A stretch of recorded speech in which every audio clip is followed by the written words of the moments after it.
మొన్న బంగ్లాదేశ్ స్టార్ట్ చేసింది, ఇప్పుడు పాకిస్తాన్. వరల్డ్ కప్ ముందు ప్రతిరోజు ఒక కన్ఫ్యూజన్, ఒక కాంట్రవర్సీ. క్రికెట్ అంటే ఇండియాలో ఎమోషన్, కానీ ఈ వరల్డ్ కప్ లో ఎమోషన్ కన్నా క్వశ్చన్స్ ఎక్కువ అవుతున్నాయి. అసలు టోర్నమెంట్ ప్లాన్ ఉందా, లేక సిచ్యువేషన్ కి రియాక్ట్ అవుతున్నారా?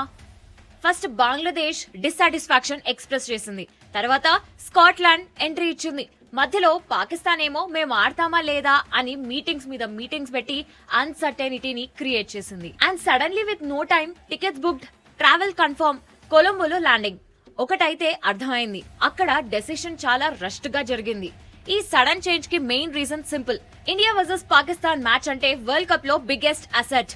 బ్రాడ్కాస్టర్స్ కి రికార్డ్ టీఆర్పీస్, అడ్వర్టైజర్స్ కి మ్యాసివ్ రీచ్, స్పాన్సర్స్ కి ఫుల్ రిటర్న్స్. ఈ మ్యాచ్ లేకుండా వరల్డ్ కప్ ఇన్కంప్లీట్ అనిపిస్తుంది, ఇది నిజం. కానీ ఈ ప్రాసెస్ లో క్రికెట్ వాల్యూస్ సైడ్ అయిపోతున్నాయా అనే డౌట్ కూడా ఈక్వల్లీ నిజం. ఇంకో సెన్సిటివ్ యాంగిల్ ఏంటంటే Pakistan team black arm bands వేసుకొని ఫీల్డ్ కి రావడం గురించి రిపోర్ట్స్ వస్తున్నాయి. Is India really allowing this? Generally black arm bands are symbol of protest, కానీ వరల్డ్ కప్ లాంటి గ్లోబల్ క్రికెట్ స్టేజ్ మీద ఇలాంటి సింబాలిజం అలౌ చేయడం కరెక్టా? క్రికెట్ గ్రౌండ్ ని మెసేజ్ బోర్డ్ లా మార్చొచ్చా?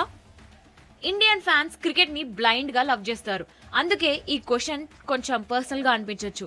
Are we allowing cricket to be used as a pressure tool? Is T20 world cup becoming a bargaining chip instead of sporting event?